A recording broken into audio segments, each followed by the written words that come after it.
2 capítulo de número 21, a morte de Josafá e a impiedade de Jeorão, que vai ser consequentemente o filho de Josafá que vai assumir o trono. Depois Josafá dormiu com seus pais e o sepultaram com seus pais na cidade de Davi. E Jeorão, seu filho, reinou em seu lugar. E teve irmãos, filhos de Josafá, Azarias, e Jeiel, e Zacarias, e Azarial, e Micael e Cefatias, todos estes foram filhos de Josafá, rei de Israel. E seu pai lhes deu muitos dons de prata e ouro e de coisas preciosíssimas, com cidades fortes em Judá. Porém o reino deu a Jeorão, porquanto era o primogênito. Era o direito da primogenitura, embora nem todos respeitassem isso.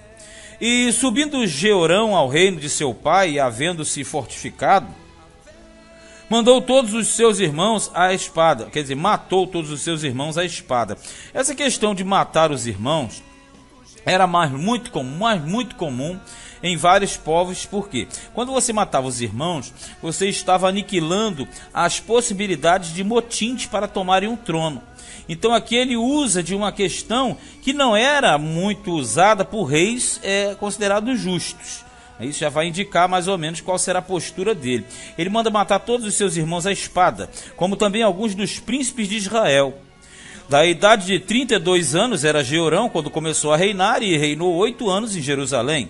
E andou nos caminhos dos reis de Israel, como fazia a casa de Acabe, porque tinha a filha de Acabe por mulher, e fazia o que era mal aos olhos do Senhor. Vejamos, quando Josafá lá atrás fez aliança com Acabe, houve um intercâmbio entre os dois reinos, inclusive o filho do Josafá, que era o Jeorão, esse mesmo que nós estamos falando aqui, ele casou com uma filha de Acabe e Jezabel.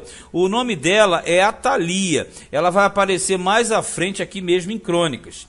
Então, o que acontece? O Jeorão, ele seguia os caminhos da casa de Acabe. E você sabe que a casa de Acabe adorava Baal, era rebelde a Deus. Não é à toa que ele já mandou matar todos os irmãos. Era uma prática de um rei que não era aprovado por Deus. 7. Porém o Senhor não quis destruir a casa de Davi, em atenção ao concerto que tinha feito com Davi, e porque também tinha dito que lhe daria por todos os dias uma lâmpada, a ele e a seus filhos. A lâmpada é a descendência, a dinastia. Como a aliança davídica era inquebrável, não podia ser tirada, automaticamente o Senhor disse assim, mesmo ele sendo muito ruim, péssimo, eu não tiro a linhagem davídica. 8. Nos dias de Jeorão se revoltaram os edomitas contra o domínio de Judá e constituíram para si um rei, porque Edom estava sendo dominado ainda da época lá atrás, quando Davi tomou aquele território, passou para Salomão, Salomão por Abias, Abias por Asa, Asa por Josafá. Quando chega no reino de Jeorão, aí os edomitas se libertaram. Isso quer dizer que eles, na verdade, já não estavam mais debaixo do domínio desse rei. E você sabe por quê? Quando o rei não era de acordo com a vontade de Deus, tudo dava errado para ele. 9. Pelo que Jeorão passou adiante com os seus chefes e todos os carros com ele, e levantou-se de noite e feriu os edomitas que o tinham cercado, como também os capitães dos carros. Todavia, os edomitas se revoltaram contra o domínio de Judá até o dia de hoje, quer dizer, até o dia que foi escrito, e diga-se de passagem, foi escrito anteriormente, porque esse livro aqui foi escrito depois do cativeiro. Então, no mesmo tempo, Líbna se revoltou de debaixo de seu mando, porque deixara ao Senhor, Deus de seus pais. Ele também fez altos nos montes de Judá, e fez com que se corrompessem os moradores de Jerusalém, e até a Judá impeliu a isso. Veja bem, olha como é que pode. Os edomitas se revoltaram, saíram do domínio. Também Líbna se revoltou, vários povos que eram dominados por Israel começaram a se libertar, e ele cada vez piorando mais, ele levantou os altos nos montes de Judá, que a adoração nos montes era proibida, que o Josafá estava tirando, embora não tenha tirado tudo. E ele incrementou mais ainda e piorou mais a situação, fazendo com que Judá e Jerusalém adorassem nos montes. 12. Então lhe veio o escrito da parte de Elias, o profeta, que dizia: assim diz o Senhor, Deus de Davi, teu pai, visto que não andaste nos caminhos de Josafá, teu pai, e nos caminhos de Asa, rei de Judá, mas andaste nos caminhos dos reis de Israel, e fizeste corromper a Judá e aos moradores de Jerusalém, segundo a corrupção da casa de Acabe, e também mataste teus irmãos, olha aqui, da casa de teu pai, melhores do que tu, eis que o Senhor ferirá, com um grande flagelo ao teu povo, e aos teus filhos, e às tuas mulheres, e a todas as tuas fazendas. Tu também terás uma grande enfermidade, por meio de um mal nas tuas entranhas. Isso é uma espécie de câncer. Até que te saiam as tuas entranhas, por causa da enfermidade, dia após dia. Vamos recapitular isso aqui. O Jeorão, ele foi tão ruim, mas tão ruim, que até o profeta Elias, que era do norte, veja bem, a única passagem no livro de Crônicas que fala a respeito do profeta Elias é aqui, uma única vez.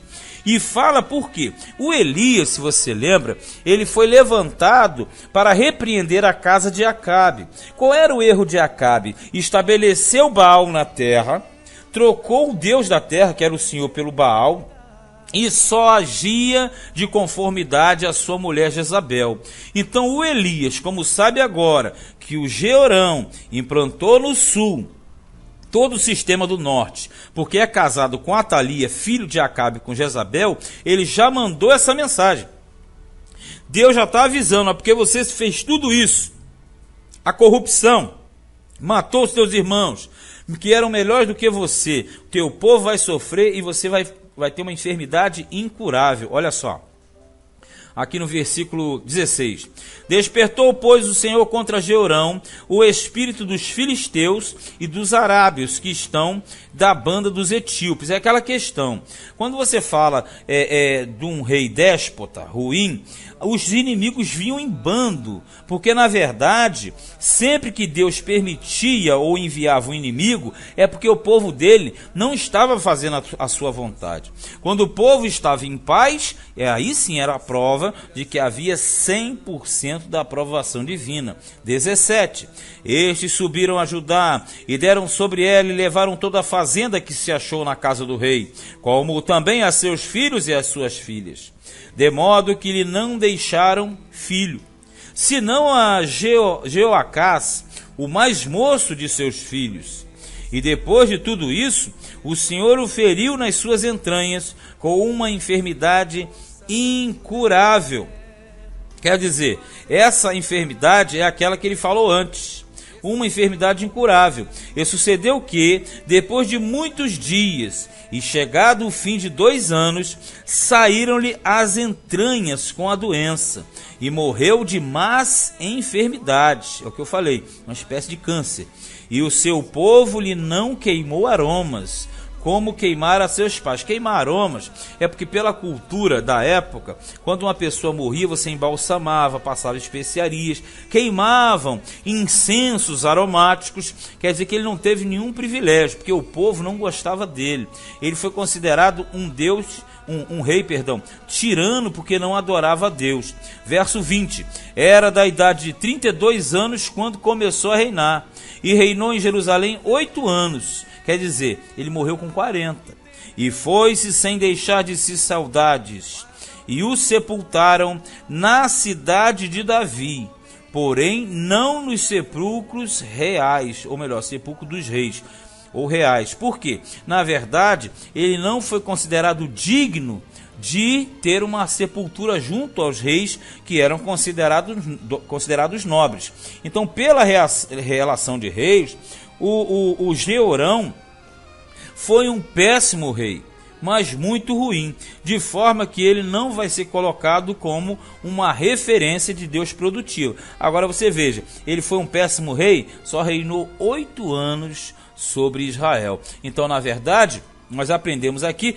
que, dependendo do procedimento de cada rei, o reino descansava ou não, o povo sofria ou não sofria. Este foi segundo o livro de Crônicas, capítulo 21.